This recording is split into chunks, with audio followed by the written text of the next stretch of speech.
Thank you, everybody. We're very excited to be here. We've had a good week, a lot of activities for the kids. Certainly trying to stay away from COVID as best we can. I want everybody to know I have such a great respect for Coach Franklin, and he and I have had some really good conversations over the last 2 times we were able to get together, and I have great respect for Penn State University. We've been practicing at the University of Tampa, and it's very close to our hotel. The facilities are wonderful. We've gone through 3 practices thus far. We have one tomorrow morning, and then obviously we'll go to the stadium to do our subscript and walk on Friday before the game. We're excited to play Penn State, and very honored to be a part of the Outback Bowl. Coach Franklin. Yeah, first of all, I'd like to thank the Outback Bowl. Obviously, a tremendous opportunity to play in a historical bowl game in a great location. We appreciate the weather, very similar to Happy Valley, so appreciate that. I got tremendous respect for the University of Arkansas. Obviously, I've been fortunate enough to be a head football coach in both the SEC and the Big Ten. So I think I got pretty good perspective on that. And I've known Coach Pittman really kind of from afar and his reputation. One of our guys that was on our staff last year, Dow, is now on their staff. So I've gotten some really good insight and I've heard just nothing but great things. We had an opportunity at the bowling event the other night to really kind of sit there and talk, me, Coach Pittman, and his wife. And just really enjoyed it. Coach Pittman's doing it the right way. There's a lot of excitement at the University of Arkansas right now, which what he's been able to do. I think he's a great fit for the university. And more than that, I think he's a great guy, a regular guy that you can have really good conversation. We were able to bounce things off each other. Really, obviously, not a whole lot about this bowl game, but just things that head coaches, can talk about that you can't really talk to a lot of other people about. And also, our concerns about, some of the things that are going on in college football and college athletics right now. So some really good discussions. I look forward to continue building our relationship and stay in touch with each other after the bowl. Again, got tremendous respect for the University of Arkansas. I think it's going to be a great game. It's going to be a great opportunity for both of us to go out and finish our seasons the way we want to, and hopefully, put a product on the field that the Outback Bowl and Penn State alums and all Arkansas alums can all be proud of. So appreciate the opportunity. Okay, open up for questions right over here. For both coaches, Coach Franklin, you first. The American Underdog movie came out, and Zachary Levi did a great job of playing Kurt Warner. When they filmed the James Franklin story and the Sam Pittman story, who do you want to be the actor that plays you? I'm thinking The Rock was the physique and the hairstyle. It's either going to be The Rock or Denzel Washington, obviously. Okay, obviously. One of those I two. like that answer. But I'm glad you kind of gave me reference because I didn't know what you were talking about when you first started talking. But yeah, probably The Rock. Similar body type, charisma, similar. Coach, I have that problem. Coach Pittman, I'm thinking Tommy Lee Jones. Who do you think? Well, I'm thinking Jack Nicholson. Yeah, that's fair. He's older, more mature, got a lot of gray like I do. So I don't know. I think he's made a lot of money. That's who I'd like to do that, represent me. Right here, down front, right here. Take a bunch of softball questions like that. Yes, we stay here all day. Okay, now take the call. Coach Franklin, in breaking down the Arkansas offense, what do you make of their balance, their run pass balance? What do you see from them? I think it starts with their quarterback, right? Big, physical, mature guy. I think they do a really nice job of, obviously not only from a tempo standpoint, but to me it starts and ends with the running game. I know you talk about balance, but I think it's obvious that they want to run the ball. Obviously having a head coach who's got an offensive line background, and those guys usually pride themselves with that. I think his personality and identity shows up on the offensive side of the ball. And then I think they do enough of the things to keep you honest. You know, the play action passes and the RPOs off of it, that can be challenging. Also some of the tricks and gimmick plays. And then I think the other thing is, I think when you have that type of quarterback, you got to manage it during the season. But when you get to the bowl game, and this is the last game of the year, we're expecting them to run that 245-pound quarterback a bunch. So we got to be prepared for that. It's going to be a challenge. There's no doubt about it. I think their offensive coordinator does a good job, keeping you on your heels and off balance as much as possible. And they've had the personnel to be able to do it. But I think it really starts and ends with their quarterback. Right here, Bill. Sam, question for you. What can you say about Kendall Briles and his development of KJ Jefferson this season? I think Kendall's done a nice job. I went back to Felipe Franks from last year. I think, obviously Felipe played a lot of ball, but for him, he had never been in that system. So I think Briles is a really good teacher, really good communicator. Certainly KJ has gotten better throughout this year with his throwing ability and the long ball. He's gotten better there. You guys remember we opened up scrimmages last year in the spring simply because I felt like we needed to put pressure on him with people in the stands to perform, him and Malik for that matter. But I think Kendall's done a really nice job, and I believe, like Coach said, I believe he's a good play caller. Right back here, Jamie. Hi, James. I wanted to ask you how challenging it's been to get your team ready for a talented team like Arkansas, with the number of opt-outs that you have, very talented players, and also who are some of the younger players maybe you've seen some growth from since the end of the regular season that you feel confident about, maybe playing bigger roles, especially on the defensive side? Yeah, I think that's one of the things that me and Coach were talking about, the other day. I've been a head coach now. I've been fortunate enough to be a head coach for 12 years. Have never had an opt-out in all of my 12 years. They've had a little bit of it. We've had more, and it's challenging. What I would say is I'm focused on the guys that are in our locker room. That doesn't mean that I'm not happy and excited and supportive of the guys that are not, but I'm excited about the guys that are in our locker room, and I'm excited about the guys that are going to have bigger roles. I think we all know the last 2 years of college football have been different and have been challenging.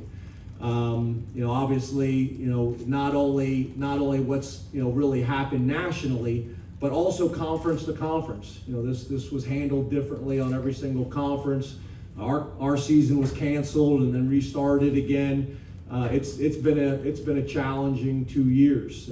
I think back earlier in the season to our Rutgers game, and we got hit with the flu, and we didn't have a scholarship quarterback available on Friday. So there's been a lot of challenges, but at the end of the day, the reality is you got to find a way to get it done. As one door closes, another door opens, and it's an opportunity for another player.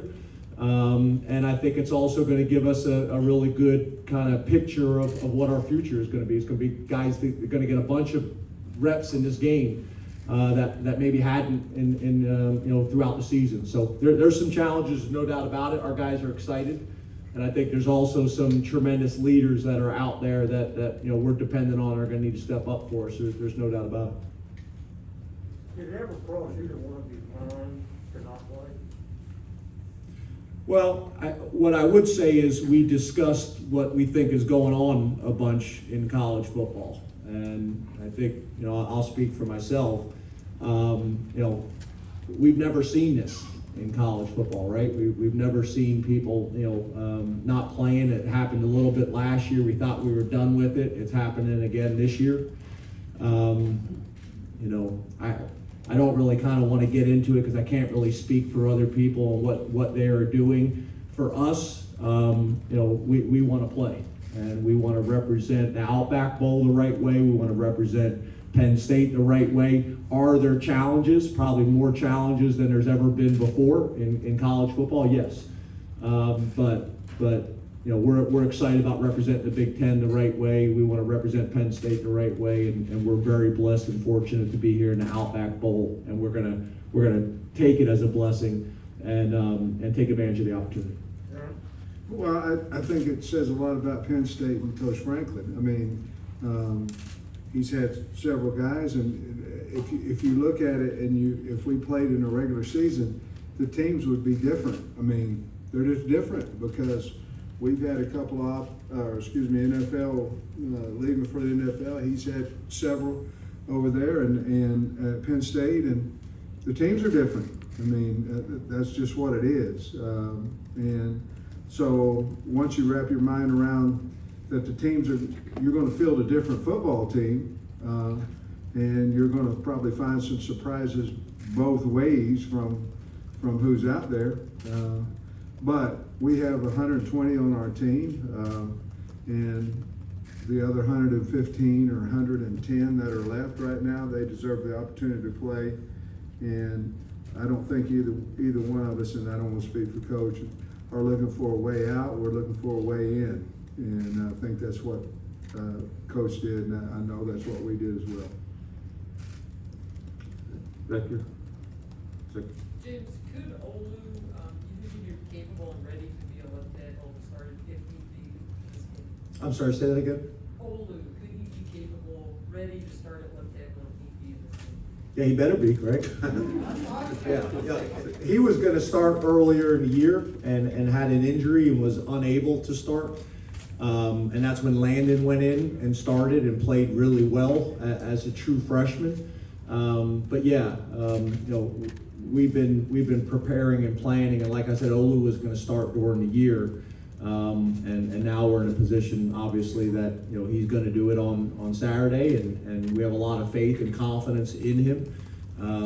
So it's going to be exciting to watch him go out and play. He's had a really good week of practice. Right over here, front row. Both of you, do you think it's important when Big Ten and SEC teams play each other? Obviously, Penn State played Auburn earlier this year. Do I think it's important when Big Ten and SEC teams play each other? Yeah, good for college football. Yeah. Yeah, I mean, yeah, two great conferences. Obviously, like you mentioned, we played Auburn earlier in the year. You know, it's kind of unusual. I think when we played Auburn, if I'm correct, it was the first time we'd ever played. I think first time there had ever been really, I think, a Big Ten SEC matchup during regular season or some crazy stat like there was. And then obviously playing Arkansas right now, there's not too many things left in 2021 that you can say has never happened before. So it's a pretty cool opportunity. Yeah, I think it's big for the teams, the players, and obviously the fans. I think it's good for both those. Right here. So Pittman, Grant talked a lot yesterday about Penn State's tight ends and how they use them kind of being different than the other teams in the state. Do you agree with that, and how would you kind of evaluate tight ends in Penn State's offense? Well, they're talented. I mean, you know, Penn State has a big, thick running back as well, you know, and so Lee, I believe, is Lee, and he's a good player, a big, good player. And then off of that, you know, they run a little play action, and then coming off to the tight ends, and those guys are really good blockers. They're good catchers. They're very talented. But I think if Grant's saying that, we've emphasized that, you know, that they're very talented players, and we have to know where they're at and how to defend them. Deal, right? For both coaches, Coach Pittman first, you're both at schools you idolized growing up. What's it like now coaching, not just being the tradition, but creating more tradition at a place you're really part of? Yeah, for me, I can explain it in, you know, when we're coming in on the bus to the home games, you know, and you see people walking across there, and I was one of those people, you know, trying to get into the game, trying to get a glimpse of the coach on the bus, the players on the bus. You know, they didn't have the hog walk back then, but, you know, just trying to get in the stadium and feel the atmosphere. I feel that every single home game, you know, very surreal, very honoring. You know, I'm honored that I'm the head coach at Arkansas, but Yeah, I mean, I feel it all the time. You know, I was a fan. I went to camp. You know, went to football camp there, and Lou Holtz was a coach. And I remember- Did you get rejected too? I Well, got rejected. I'm glad you said the two because that kind of makes me feel. Yeah, I got rejected. I went to Penn State's camp. I got recruited, none. So, I don't know if it ever got to the rejection. Yeah, excuse me, I didn't mean to interrupt, Coach, No, but yeah, I'm done. I grew up just outside of Philadelphia, so it's unusual, you know, a lot of times that you have the opportunity to be able to come back home. I played in the state of Pennsylvania. I did go to camp. I think Jim Caldwell was the quarterback's coach at the time. They had a drill, Coach Pittman, where you threw fades and they had like a little target sitting in the end zone, and I won that drill. That's and I thought for sure Coach Caldwell was going to come over and talk to me about why I should be at Penn State, and he never came over. But yeah, it's something obviously that you take a lot of pride in. You know, obviously you understand the history, you understand the tradition. I think we're also both at places, you know, that you know really emphasize the true student athlete and getting a great education at a great university. So there's so many reasons that I think, you know, for us that it's important, you know, and college football is really important, and being able to win games is really important, you know, but at Penn State it's also about, you know, getting a great education and having a well-rounded experience and being prepared and ready for life when that comes, when the game of football comes to an end. So I think all those things allow for me, obviously being a local guy, having pretty good perspective on what it truly means to be a Penn Stater. Right down here. Each of you coaches have lost a significant piece of your offense, a premier playmaker, a wide receiver. Could you each reflect on what that player meant to your program and what it's been like adjusting your offensive plan without them? Well, Burks was, I mean, you know, he's from the state. You know, he was our go-to guy. He was our big play guy. Anytime we got zero coverage or man coverage, everybody in the place knew he was going to throw him the ball, and he was, you know, a lot of times he'd go make the play, and a lot of times he'd score on it. I understand his situation and things of that nature, but losing him, we lost a lot of offense, and we also lost a very good leader. But can we replace him? You know, it's going to take it's going to take a lot of people to replace one Burks. But the great thing about that is we knew before we ever started bowl practice that he was not going to play in the bowl, and so that's allowed us these 4 weeks in and out of 4 different type of weeks to plan and prepare for that. And the guys, like Coach said, our guys, the ones that are getting ready to play, are looking forward to the opportunity, and you know, they're young, but yet we've recruited them for a reason, and hopefully they can make plays like Burks did. Yeah, for us, kind of a similar story, right? Jahan Dotson from the state of Pennsylvania, decided to stay home after being committed to another school, and it worked out really well for Jahan Dotson, and it worked out really well for Penn State, and I could not be more proud. Jahan had an opportunity last year to leave and decided to come back, and I think it really helped him. All the draft reports that we've gotten, I think it's really helped him, and it's helped Penn State. And that's really what life is about, right? Trying to create as many win-win situations as you can, and we were able to do that. But just like Coach talked about losing Jahan, everybody knows he was our big play guy, and has been for the last couple of years. Last year as a punt returner and receiver, this year mainly as a receiver. But it's an opportunity for Keandre, it's an opportunity for Parker, it's an opportunity for CSB and Mega and those guys to step up. And then back to the guys that Coach was talking about earlier, the tight end group. And I think both of us, our answer is probably similar. It's not like there's going to be one guy that's going to step up and replace that production. It needs to be a little bit, of all the guys. And for us, I could say the same thing. I had a conversation with our defensive staff and our defensive players about losing our defensive coordinator and Coach Pry. It's going to be the same type of approach. So it's a tremendous opportunity. Right down here on the out. Coaches, with some of the bowl games being canceled and and also in some cases at the last minute because of COVID. Has that framed your opinion or message to kids in any different way? Maybe emphasizing precautions, maybe talking to each other, figuring out a contingency plan. Like, how has that informed how you guys are processing this? I'll take, if he asks another question. Yeah, again, I have opinions on other places and other things and some of the things that I think are going on, and I know Coach does as well. We've talked about those privately, but in this setting, I'm going to specifically talk about Penn State. We're just going to do everything we possibly can, like we have all year long, to keep our guys safe. I do think we're at a point of the season where they're kind of sick of listening to me. We've been pounding these messages home all year long, and overall, our doctors and our trainers and our players have done a tremendous job with that. And we're going to need to do that, not just up till game time, because this isn't just about protecting college football. It's also about these guys making great choices so they can be safe and healthy throughout the rest of the year and their lives. So, with the game of football, there come sacrifices. With your health, there's sacrifices that have to be made, and there's lessons in all of this, right? I think you don't really have to.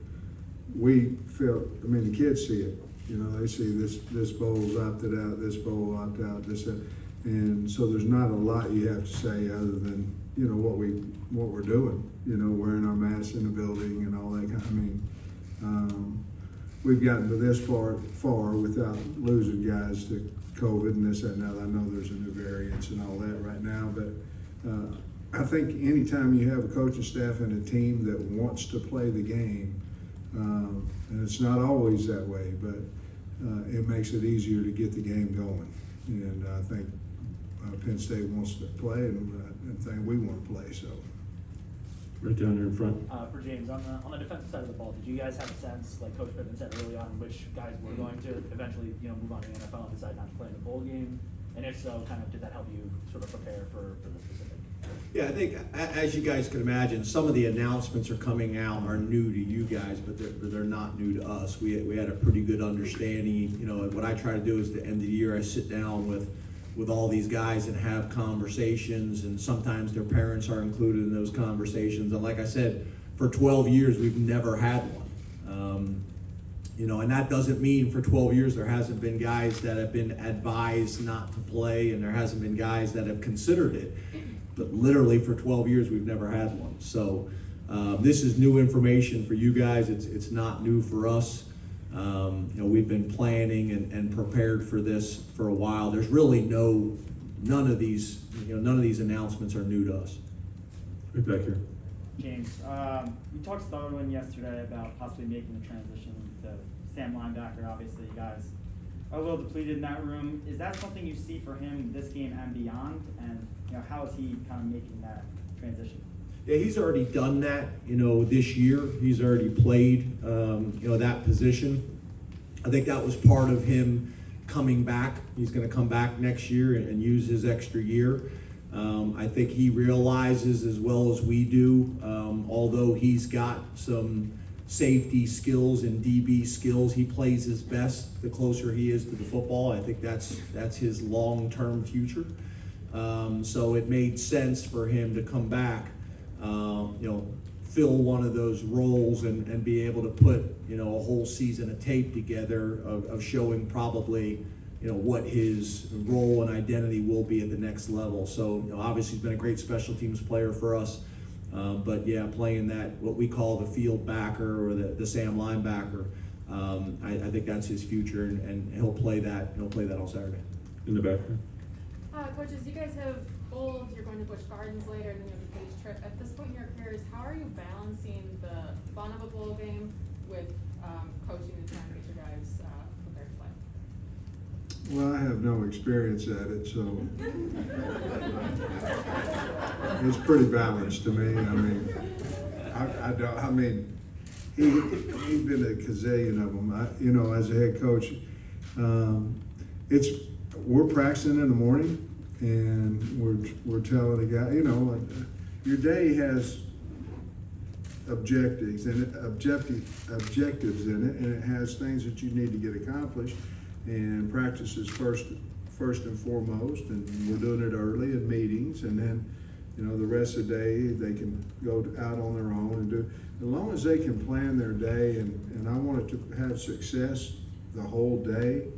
I think the fun and the practice and the meetings and all that can be put together. So that's what we're trying to do, and it's good that we're starting practice in the morning, because that way they have to be in a little better shape coming home, and, you know, get an earlier curfew and things of that nature. Anything back? Yep. Sam, the SEC has not done well yet in bowl. Is that when this even more pizzazz for this bowl game? You know, I wish the answer was yes, you know, but, you know, each of those schools got their own team, their own, you know, going to NFL. You know, a lot of times in the SEC and then the Big Ten and things of that nature, I mean, you're going to have really good players. And by the time, until we get to more teams in the playoffs, like I said before, you're going to play a different team. It's going to have the same logo on there, but it's not the same team that you had during the regular season. And I think that's a little bit what's happened to the SEC. Maybe not. Maybe they just got beat. I know I'll catch a lot of heck for saying that from the teams that beat the SEC teams. But for me, it's about, you know, preparing our team well enough to go out there and play as good as we possibly can. Hadn't thought much about the SEC not being 0-4. Couple more questions here, right here in the back. Sam, you got Tyson Morris back today. What does his addition bring again, as we talk about wide receivers stepping up? And for a kid from Fayetteville, has been through the trenches with this team, so important for him to be here. Well, we needed him back. His legs look fresher than the other guys today. You know, he hadn't practiced for a few days, but He look good? well, I tell you, I'd leave him wide open. He dropped a couple. But you're right. He's from Fayetteville. He's super senior, coming back, all those things, and I'm just glad that he was able to get back today. And he seemed to be excited. The kids seemed to be excited for him. You know. All right, in the back. James, you talked about your linebackers. Do you feel like you have the requisite numbers to play how you want to a linebacker with the opt-outs? And are you in a position where you might have to burn some red shirts that you otherwise wouldn't have?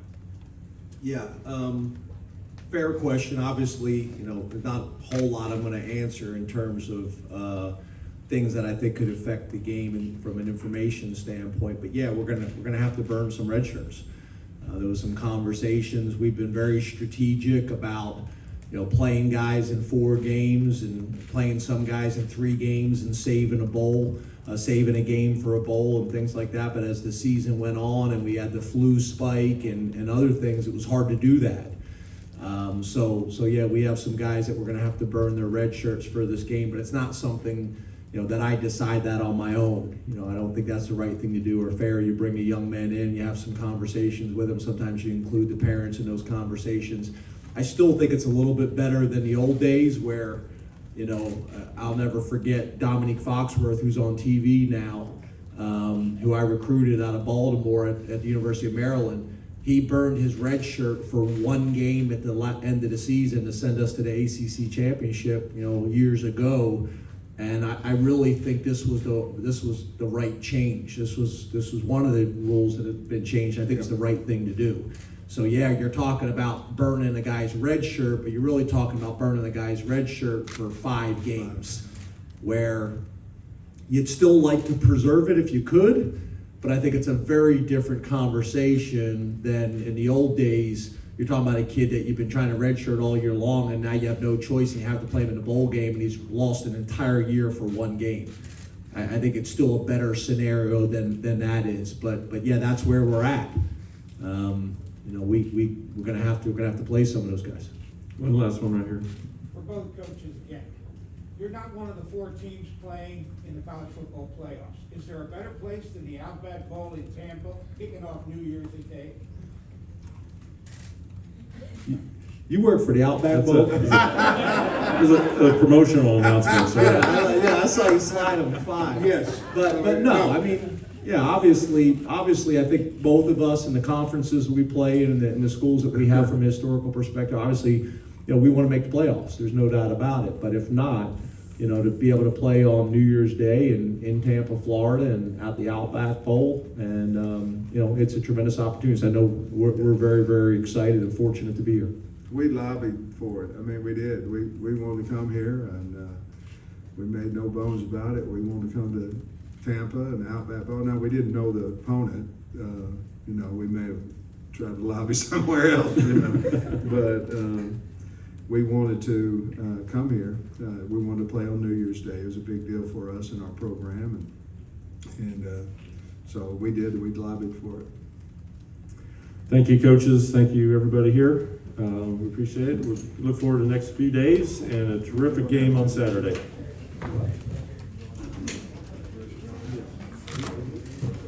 We will be providing transcripts of today through ASAP. We'll be sending them out as soon as we can get those later today. Thank you.